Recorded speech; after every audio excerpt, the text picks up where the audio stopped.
সম্মানিত বন্ধুগণ, আমাদের আজকে আলোচনা বিষয়বস্তু ভারত প্রসঙ্গ, কফি হাউস ও ইরান। ভারত প্রসঙ্গ, কফি হাউস ও ইরান আলোচনা অংশ নিয়েছি আমি দেশবন্ধু মুশফিক বরাত, আপনাদের সকলের প্রিয় কমরেড মুশফিক বরাত। আমি জাতীয় প্রগতিশীল কাউন্সিল এনপিসির কেন্দ্রীয় কমিটির প্রেসিডেন্ট। তো আলোচনা শুরু করা যাক। একটি দেশ বনাম একটি নির্বাচনী সিট। আবার বলছি, একটি দেশ বনাম একটি নির্বাচনী সিট, এই আমাদের বিশ্ব কমিউনিস্ট আন্দোলনের বর্তমানকালীন মত। প্রসঙ্গটা তাহলে জাতীয়তাবাদ আর জীবন মরণ লড়াইয়ের। প্রসঙ্গটা তাহলে হেরে না যাবার, মাথা উঁচু করে দাঁড়াবার। বলবীর বল উন্নত মমশির, শির নেহারি আমারই নত শির, ওই শিখর হিমাদ্রির। এই আমাদের বিপ্লবী স্পিরিট, প্রতিকূল পরিবেশে টিকে থাকবার অসাধারণ ক্ষমতা। এখানে বুর্জুয়া পেটি বুর্জুয়া বা ধর্মীয় রাজনীতির প্রসঙ্গ আসছে না। অবশেষে মহামতি কার্ল মার্ক্সের ভবিষ্যৎবাণী সত্যি প্রমাণিত হলো। মার্ক্সের মতানুযায়ী শ্রমিক কৃষকের সাথে মৈত্রীর ভিত্তিতে একটি দেশে সমাজতান্ত্রিক বিপ্লব সংগঠিত করতে হবে।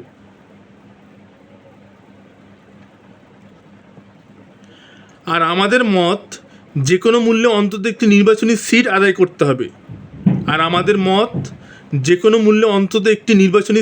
আদায় করতে হবে। হেরে গেলে চলবে না। কমরেড লেনিনের আদর্শে পুনরায় লালিত হন। ভোট ও জোটের রাজনীতি বাদ দিয়ে আসুন আমরা সকলেই একই পতাকা তলে ঐক্যবদ্ধ হই। জনগণের সাথে এই বুর্জুয়া প্রতারণার নিজস্ব প্রতিশোধ নেই। সময়ের সাথে তাল রেখে নিজ ব্যক্তিত্বের দিকে পুরোমাত্রায় নজর দেই। আবার বলছি, সময়ের সাথে তাল রেখে নিজ ব্যক্তিত্বের দিকে পুরোমাত্রায় নজর দেই। পশ্চিমবঙ্গের নির্বাচন আমাদের হতাশ করেছে।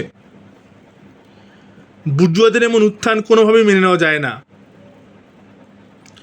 বিজয়ের পর তাণ্ডব চালাচ্ছে উগ্র হিন্দুত্ববাদী দল বিজেপি। তাদের আক্রোশে পশ্চিমবঙ্গের কফি হাউসগুলো বন্ধ হয়ে যাবে। আলটিমেটলি বামপন্থীরা না দাঁড়ালে কফি হাউসগুলো তো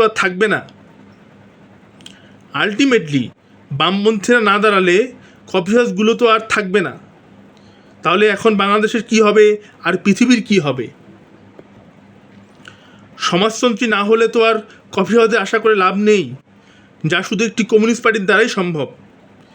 ভিন গ্রহীরা এসে আমাদের কফি হাউস করে দিয়ে যাবে না। এখন প্রশ্নটা হচ্ছে, পথ তৈরি করতে হবে। দুটো পথ হতে পারে। একটি হলো অধিকাংশ দেশে সমাজতন্ত্রের আবির্ভাব, আর দ্বিতীয়টি হলো কমিউনিস্ট ওয়ার্ল্ড তৈরি করা। ভিন্ন কোনো পথ আকাশ থেকে পড়বে না।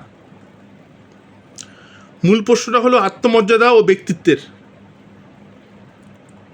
তাহলে আশা করা যায় দেশে দেশে কফি হাউস দাঁড়াচ্ছে, কিন্তু কিভাবে দাঁড়াবে সেটা ভেবে দেখবার সময় ভীষণ রকম উপস্থিত। সকলে এক জায়গায় দাঁড়িয়ে পড়ুন ও অবিরাম ভাবতে থাকুন, সেটাই বর্তমানকালীন যুক্তিযুক্ত ও প্রাসঙ্গিক প্রস্তাব। আমাদের আলোচনা এখানেই শেষ নয়, আমরা আবার আলোচনা শুরু করছি। ইরান যুদ্ধের অবসান ঘটাতে একটি স্থায়ী চুক্তি সম্ভাবনা তৈরি হয়েছে। যুক্তরাষ্ট্রের দেওয়া 14 দফার একটি সমঝোতা স্মারক MOU এখন পর্যালোচনা করছে তেহরান। সবশেষ মার্কিন প্রেসিডেন্ট ডোনাল্ড ট্রাম্প বলেছেন, সব ঠিক থাকলে 1 সপ্তাহের মধ্যেই চূড়ান্ত সমঝোতা হতে পারে। তবে দুই দেশের অবস্থান, দাবি দেওয়ার ভিন্নতা এবং আঞ্চলিক সমীকরণ এখনও চুক্তির পথে বড় বাধা। চুক্তিতে রাজি না বলে তীব্র মহামর্ষণ বলে ট্রাম্প হুমকি দিয়ে রেখেছেন। হোয়াইট হাউসে সাংবাদিকদের সঙ্গে আলাপকালে ট্রাম্প বলেছেন, ইরান নিজেই এখন চুক্তিতে আসতে আগ্রহী, তাদের সঙ্গে আলোচনায় ভালোভাবেই এগোচ্ছে। আনাদলু এজেন্সির আনাদলু এজেন্সির এক প্রতিবেদনে বলা হয়েছে, গতকাল বুধবার ফক্স নিউজের সাংবাদিক ব্রেট বায়ার এক লাইভ অনুষ্ঠানে জানান, ইরানের সঙ্গে এক সপ্তাহের মধ্যে একটি সমঝোতা বা চুক্তি সম্পন্ন হতে পারে বলে আশাবাদ ব্যক্ত করেছেন মার্কিন president Donald Trump. Bret Baier বলেন, কিছুক্ষণ আগে প্রেসিডেন্টের সঙ্গে আমার ফোনে কথা হয়েছে। প্রস্তাবিত এই সমঝোতা স্মারক MOU নিয়ে তিনি বেশ আশাবাদী। আমি তাকে সময়সীমার কথা জিজ্ঞাসা করলে তিনি জানান, সব ঠিক থাকলে এক সপ্তাহের মধ্যে এটি চূড়ান্ত হতে পারে। তবে বিবিসির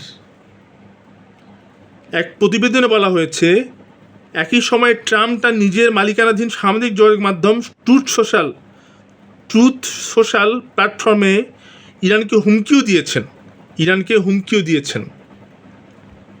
তেহরান চুক্তিতে রাজি না হলে দেশটিতে আগের চেয়ে তীব্র বোমাবর্ষণ শুরু হবে বলে জানিয়েছেন তিনি।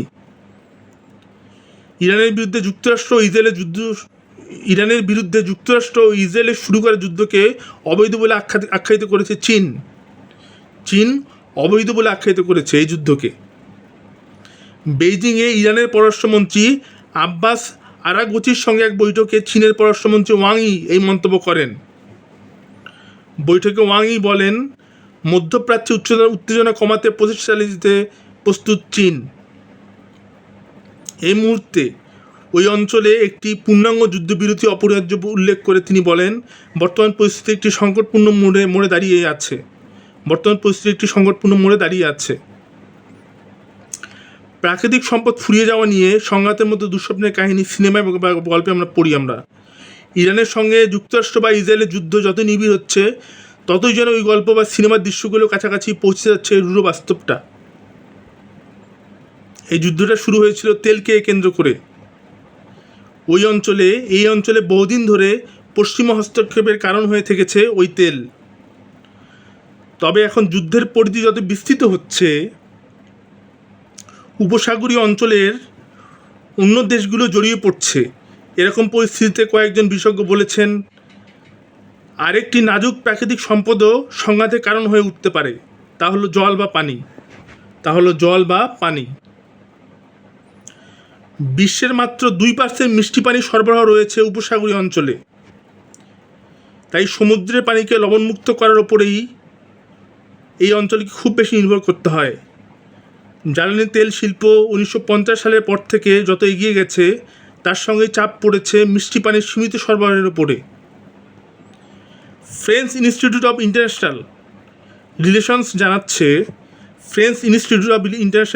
জানাচ্ছে, কুয়েতের 90% পানি আসে লবণমুক্ত করার প্রক্রিয়ার মাধ্যমে, ওমানে 86%, সৌদি আরবে 70% আর সংযুক্ত আরব আমিরাতে 42% মিষ্টি পানি ওই প্রক্রিয়াকরণের মাধ্যমে আসে।